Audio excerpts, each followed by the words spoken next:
On va parler emploi aujourd'hui. On va parler emploi avec une analyste marché de l'emploi pour Actiris. C'est Caroline Van Winsberg qui me rejoint et qui a réalisé une étude sur les métiers en pénurie en région bruxelloise. Bonjour. On appelle ça des fonctions critiques. Et vous en avez compté cette année 113. C'est très précis, ça, 113. C'est plus que d'habitude ou moins que d'habitude? Alors, si on voulait regarder vraiment, c'est un peu plus que d'habitude, mais cette indication n'est pas très utile parce que nous avons changé la nomenclature entre-temps. Donc, on comparait des pommes et des poires. Les deux listes ne sont pas comparables. On est toujours à une centaine de fonctions critiques. En fait. Alors, quand on regarde ces fonctions critiques, et c'est ce qu'on va faire aujourd'hui, on va passer un peu de temps avec vous pour un peu mieux comprendre ce qui se passe. On se rend compte qu'il y a à la fois des métiers qui qualitativement ne sont pas très intéressants, d'autres qui financièrement ne le sont pas toujours, d'autres qui, les conditions ne sont pas terribles. Mais donc, on peut expliquer chaque pénurie, en fait, pour chaque fonction critique. Oui, alors je ne voudrais pas être puriste particulièrement et couper les cheveux en quatre, mais on parle de pénurie quand il y a un manque quantitatif de candidats.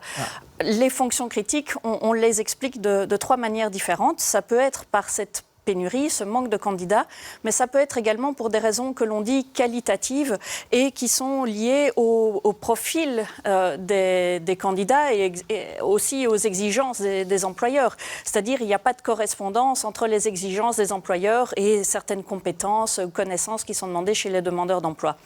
Et la troisième source de fonctions critiques, ce sont les conditions de travail ou la perception qu'on peut avoir de ces conditions de travail. Certains métiers sont durs, sont pénibles, sont éventuellement perçus. Ça peut être une question d'image comme difficile, peut-être pas bien payé, avec des horaires compliqués ou des métiers avec faut porter des charges très lourdes, par exemple. Alors, vous dites que vous avez changé un peu la méthodologie, mais est-ce que vous avez vu des phénomènes récents? Est-ce qu'il y a des métiers qui sont apparus plus complexes aujourd'hui qu'hier, plus difficiles, plus critiques? Alors, la crise sanitaire a très certainement renforcé le caractère critique, a renforcé les difficultés de recrutement que les employeurs pouvaient rencontrer déjà auparavant. Donc ça, c'est de manière générale. C'est de manière générale et donc n'a fait que renforcer des tendances. Et on voit qu'il y a des secteurs pour lesquels on a des difficultés. La crise a mis en évidence qu'on avait besoin d'un secteur de soins de santé performant avec du personnel, a mis en évidence que les conditions de travail n'étaient pas nécessairement aisées dans ces domaines-là. Un autre exemple, par exemple, ça pourrait être le secteur du numérique. Ça, on est plutôt à se projeter dans l'avenir. On sait qu'on va avoir besoin de plus en plus, encore plus de ces profils-là et que donc aujourd'hui, on n'arrive pas à en recruter suffisamment. Alors justement, quand on prend l'exemple de la santé, parce qu'il y a à la fois les conditions de travail, les compétences, il y a beaucoup de choses mises ensemble en fait. Et là, peut-être c'est un secteur où on additionne beaucoup de critères négatifs. Oui, on peut aussi entrer en ligne de compte des critères plus positifs. Et c'est de nouveau une leçon de la crise quand on regarde les fonctions critiques à la lumière de cette crise sanitaire. C'est de dire que la crise a aussi mis en évidence que les personnes avaient besoin de retrouver parfois un sens à leur travail, de se sentir utile, par exemple. Et dans ce cas-là, les soins de santé peuvent remplir ce critère-là. Mais c'est un équilibre et c'est très personnel comme équilibre. Ça va dépendre des personnes et ça va dépendre des environnements dans lesquels ces personnes travaillent. Ça peut être un moteur, effectivement. Ça peut être un moteur. Oui. Alors, on se rend compte, toujours, si on prend ces métiers médicaux, paramédicaux, qu'il y a à la fois des métiers où on demande beaucoup de compétences et d'autres où on n'en demande pas beaucoup, mais on a des problèmes dans ces deux types de métiers.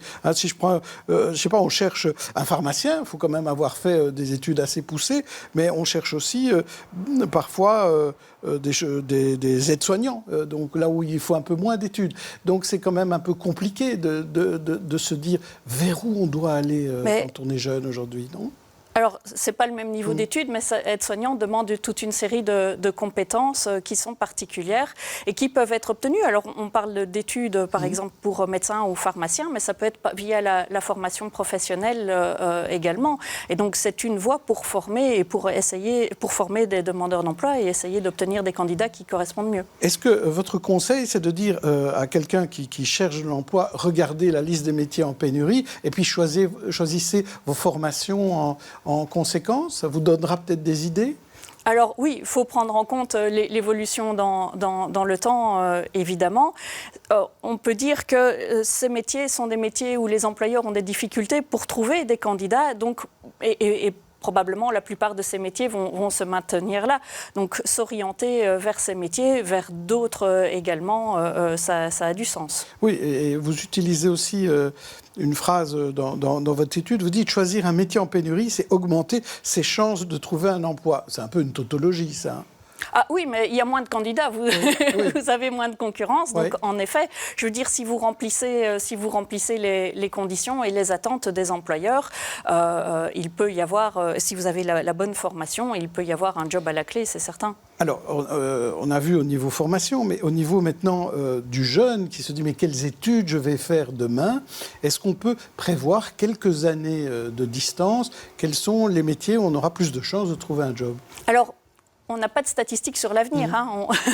Donc on essaye de travailler avec des études prospectives et qualitatives. Et on n'a pas dressé, ou en tous les cas pas encore, de liste de métiers d'avenir. Mais on sait qu'il y a des métiers qui vont se développer. Ça peut être des métiers qui existent déjà, qui vont se développer encore. Et ça peut être des métiers qui n'existent pas encore, par exemple, qui vont se développer. Tout comme on peut supposer qu'à l'avenir, des métiers qui comprennent des tâches beaucoup plus routinières, eux sont peut-être amenés à disparaître ou être en moindre demande. Souvent, on parle du commerce, de l'e-commerce et du risque de voir les magasins et les commerces physiques disparaître.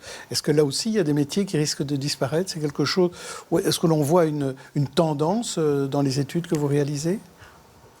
On voit des tendances à demander du personnel qui est plus polyvalent et qui peut faire un petit peu autre chose que la vente ou vendre d'autres produits, par exemple. Donc les profils bougent pour l'instant. Des vendeurs, on en recherche, mais on ne demande plus tout à fait les mêmes compétences. Alors bien sûr, à Bruxelles, il y a la question de l'emploi des langues. Il faut être capable de s'exprimer dans différentes langues. Donc, Ça reste un point quand même très, très important. La question des langues, c'est crucial. Et ça, on ne s'en rend pas assez compte, vous avez l'impression? Même si vous le répétez d'étude en étude. Oui, c'est ça, et que nos parents avant nous le répétaient déjà. Ça ne suffit pas. Ça ne suffit pas, parce que Bruxelles est une économie aussi tournée vers le service, donc vers le contact avec les personnes. Et le contact à Bruxelles nécessite de parler plusieurs langues. Alors, il ne faut pas directement avoir le plus haut brevet linguistique au CELOR. Et on travaille avec, par exemple, des formations en langue orientée métier. Quel est le vocabulaire dont vous avez besoin pour vous en sortir dans ce métier-là? Alors, dans les métiers qu'on recherche, parce qu'on va quand même, on a parlé de la santé, mais il n'y a pas que ça. Il y a les métiers de la pédagogie, on cherche des enseignants. Il y a les métiers du transport, de la logistique. On cherche aussi beaucoup de chauffeurs. Mais ça, l'e-commerce notamment, et tout le système de livraison, ne font que renforcer ces demandes-là, évidemment. Mais à côté de ça, dans les métiers de service, il y a toujours de fortes demandes pour des métiers plus classiques, le coiffeur, l'assistant social. On se rend compte que ces métiers sont quand même des fonctions critiques. Et ça, pourquoi? Mais coiffeur, on a bien tous essayé pendant le confinement de se coiffer soi-même, mais ça requiert une certaine compétence, enfin de nombreuses compétences, une certaine expertise. Coiffeur, par exemple, c'est un excellent exemple. Il y a également la question des conditions de travail qui entre en ligne de compte. Alors, c'est peut-être pas nécessairement la rémunération, là, c'est le fait, OK, il faut travailler les samedis, mais ça peut être la question de manipuler des produits chimiques pour certains traitements de cheveux, qui fait que certaines personnes peuvent avoir des allergies et il y a des difficultés pour trouver du personnel. Ça veut dire que vous devez aussi aller chercher les raisons pour lesquelles ces métiers sont parfois critiques. Donc ça, c'est une analyse qualitative qu'il faut faire. Voilà, donc nous procédons à un travail en deux temps. Là, nous venons de sortir cette liste qui est le produit d'une analyse statistique et d'une série de consultations avec des conseillers d'actiristes qui ont l'habitude des recrutements. Et dans un deuxième temps, pour la fin de l'année, View Brussels, le centre d'études d'Actiris, produira une étude plus complète, comme View Brussels le fait chaque année, qui explique les raisons, qui va dans le détail des fonctions critiques. Oui, et donc ça peut se trouver aussi sur votre site. On peut trouver tous les éléments toutes nos études sur le site d'Actiris et de View Brussels, qui est quand même une manière bien d'un peu mieux comprendre ce qui se passe aussi à Bruxelles. Exactement. On a vu quand même que les chiffres du chômage étaient quand même en amélioration de mois en mois. Le chômage des jeunes continue de diminuer. Est-ce que vous pensez que on va quand même voir, maintenant que vous avez changé votre méthodologie, ces listes de métiers s'amenuiser, de voir moins de métiers critiques à l'avenir? Alors, c'est plutôt la nomenclature qui a changé, mais je ne vais pas rentrer dans les détails. Et nous, on essaye d'affiner notre méthodologie pour justement d'avoir une liste la plus compréhensive possible, la plus complète, et pouvoir l'articuler avec des reprises d'études ou de formations professionnelles. Donc, l'idée, c'est plutôt d'aller au plus fin et dans le détail. Donc, d'essayer de mieux comprendre oui, que chaque métier, et de voir comment chaque métier évolue, chaque fonction, exactement. comment elle évolue, le type de profil nécessaire. Voilà. Et ça permet de savoir quelle formation est nécessaire. Et parce que les formations, on a parlé de formation, on a parlé d'études, il y a aussi toutes les formations en alternance. Oui. Hein. Ça, on peut aussi conseiller davantage. Mais par exemple, le rapport sur les fonctions critiques que View Brussels fait, on travaille en collaboration avec le service d'études de Bruxelles Formation. Et ça, c'est utile également pour eux, tous ces indicateurs, pour savoir quelle offre de formation développer. Donc, l'effet est directement là. Il y a le problème, les fonctions critiques, et une des réponses passe par la formation. Ce n'est pas la seule réponse. Ouais, mais des formations ad hoc. Merci Caroline Van Avec Muisberg. plaisir.